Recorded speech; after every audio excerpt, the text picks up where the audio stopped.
안녕하세요.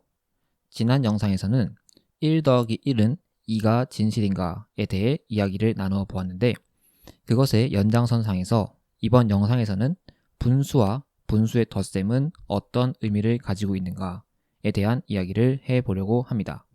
지난 영상 1 더하기 1은 2는 진실인가의 요점을 한마디로 요약하자면, 숫자 1과 더하기에 어떤 의미를 부여했는지에 따라 그것이 진실이 될 수도 있고 아닐 수도 있다는 것이었습니다. 다시 말하자면 숫자라는 기호, 그리고 더하기라는 기호에는 인간이 부여한, 조금 더 정확하게 말하면 수학자들이 부여한 의미가 있다는 것입니다. 그렇다면 분수는 어떨까요? 예를 들어 5분의 2, 4분의 1과 같은 것들입니다. 아마도 예측하실 수 있다시피 이 수들에도 특정한 의미가 부여되어 있습니다. 여러분이 이것을 잘 못 느끼고 있다면 그것은 아마도 여러분이 그 특정한 의미를 진실처럼 받아들이도록 학습되어 있기 때문이라고 할 수 있습니다. 예를 들어 초등학생들에게 분수를 처음 가르칠 때 다짜고짜 4분의 1이 무엇인지 물어보면 당연히 그 의미가 무엇인지 알지 못합니다. 그래서 우리가 사용하는 분수의 의미를 가르쳐주고 나서 또 물어봐도 그래도 초반에는 잘 이해를 못합니다. 예를 들어 4분의 1과 5분의 1 중에 누가 더 큰지를 물어보면 헷갈려 할 때도 많으니까요. 그렇다면 도대체 우리가 쓰는 이 분수는 어떤 특정한 의미를 가지고 있을까요? 예를 들어 4분의 1은 어떤 상황을 묘사하는 데 사용될 수 있을까요? 이것은 어떤 물체가 있을 때 이것을 정확히 4등분을 하고 그것의 한 등분을 택하는 상황에서 사용될 수 있습니다. 피자를 4분의 1판을 먹었다는 것은 피자가 한 판 있을 때 그것을 한치의 오차도 없이 정확히 4조각을 내고 그 중에 한 조각을 먹는 상황인 것입니다. 이런 상황은 현실에서는 절대 벌어질 수가 없습니다. 왜냐하면 말 그대로 피자를 정확히 4조각을 균등하게 낼 수 있는 사람은 세상에 아무도 없습니다.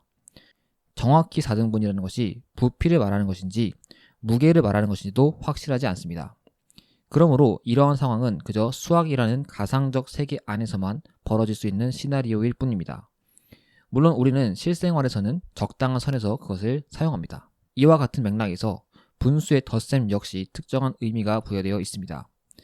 예를 들어 우리 수학에서는 4분의 1 더하기 3분의 1이라는 분수의 덧셈을 분모와 분자를 각각 더해서 7분의 2라고 정해주지 않고 분모를 12로 통분하여 12분의 3 더하기 12분의 4는 12분의 7이라고 정해줍니다. 이렇게 정해진 규칙은 역시나 보편적으로 진실이라기보다는 어떤 특정한 상황을 묘사하는 데 사용됩니다. 바로 아까와 같이 피자를 균등하게 자르는 그런 상황과 같은 것입니다. 다시 피자 이야기로 돌아가면 피자를 한치의 오차도 없이 4등분을 하여 한 조각을 택하는 것은 피자를 한치의 오차도 없이 12등분을 해서 3조각을 택하는 것과 같습니다. 또한 피자를 한치의 오차도 없이 3등분을 해서 한 조각을 택하는 것은 피자를 한치의 오차도 없이 12등분을 해서 4조각을 택하는 것과 같습니다. 따라서 이렇게 완벽하게 12조각으로 쪼개진 피자에서 3조각과 4조각을 더하면 7개의 피자 조각을 얻게 되는 상황을 우리는 4분의 1 더하기 3분의 1은 12분의 7이라는 분수의 덧셈 규칙으로 묘사하는 것입니다. 그렇다면 조금 전에 말했듯이 4분의 1 더하기 3분의 1은 7분의 2라고 분수의 덧셈 규칙을 정해주면 어떻게 되는 것일까요? 이때는 분수나 분수의 더하기에 다른 의미를 부여하는 것입니다. 다시 말해 이것은 틀린 것이 아니라 또 다른 상황을 묘사하는 규칙이 됩니다.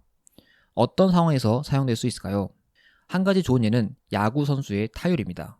야구 선수가 한 경기에서 4타석 중 한 번의 안타를 치고 그 다음 경기에서는 3타석에 들어섰는데 그중 한 번의 안타를 쳤다고 해보겠습니다.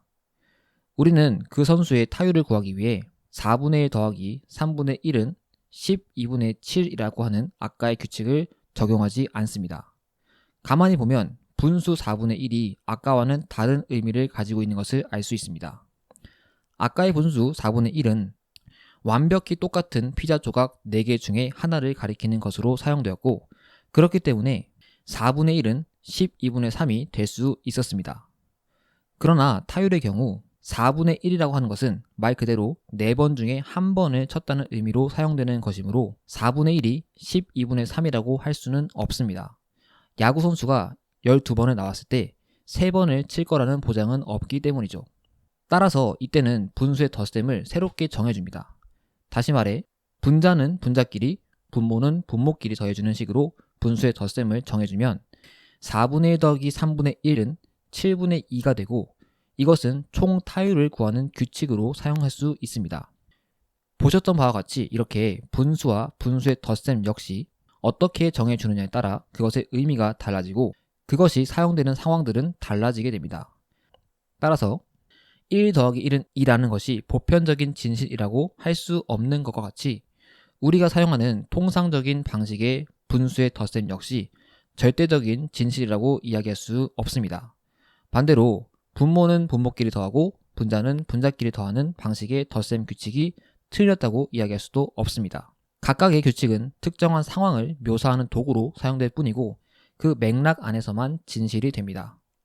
이런 면에서 볼 때 우리가 늘 사용하는 분모를 통분해서 분자끼리 더하는 분수의 덧셈 규칙을 잘 모른다고 해서 비웃거나 다그칠 이유는 하나도 없습니다. 왜냐하면 그것을 모르는 사람들은 인간이라면 의뢰 알아야 하는 보편타당한 규범을 모르는 것이 아니라 그저 수학자들이 만들어 놓은 하나의 규칙에 익숙해지지 않았을 뿐이니까요. 하지만 안타깝게도 실상은 이러한 규칙을 모르는 사람들을 비웃는 경우가 많습니다. 제가 한 가지 기억나는 것은 서울대학교에서 수학을 전공하면서 어떤 수학 과목을 들을 때 당시 그 과목을 가르치시던 교수님이 자신이 미국에서 강의했던 이야기를 들려주신 적이 있습니다. 미국 대학생들은 공부를 잘 못해서 분수의 덧셈도 못한다. 어떤 학생이 수업 시간에 늦게 들어왔는데 그 학생에게 4분의 1 더하기 3분의 1과 같은 문제를 물어보니 그 학생은 분모는 분모끼리 더하고 분자는 분자끼리 더해서 7분의 2라고 대답을 했다는 것입니다. 사실 그 학생은 정규 학습이 제대로 되어 있지 않아 우리가 사용하는 분수의 덧셈 규칙에 익숙해져 있지 않을 뿐이지 머리가 나쁘거나 그런 것은 전혀 아닐 것입니다. 만약 그 학생이 야구 선수라면 그야말로 4분의 1 더하기 3분의 1은 7분의 2라고 하는 것이 더 합리적이라고 생각할 수도 있습니다. 당시 제가 그 이야기를 들었을 때는 저도 덩달아 웃었지만 이후에 수학의 역사 및 철학을 공부하면서 이러한 사항을 알고 나서는 이것이 절대로 비웃을 일이 아니라는 것을 알게 되었습니다. 자, 이번 영상에서는 우리가 쓰는 분수의 덧셈 역시도 자연수의 덧셈과 같이 어떤 특정한 의미가 담겨 있다는 것을 짚어보았습니다. 어쩌면 여러분이 생각하실 때 조금은 혼란스러울 수도 있겠지만 이러한 혼란스러움이 오히려 수학의 본질이 무엇인지를 더 생각하게 만드는 계기가 될 수 있을 것입니다. 실제로 그것이 제가 영상을 만들어 올리는 목적 중에 하나이기도 합니다. 도움이 되셨다면 좋아요와 구독 버튼 눌러주시기를 부탁드리겠습니다. 저는 다음 영상에서 또 다른 본질적인 컨텐츠로 여러분을 찾아뵙도록 하겠습니다. 시청해주셔서 감사합니다.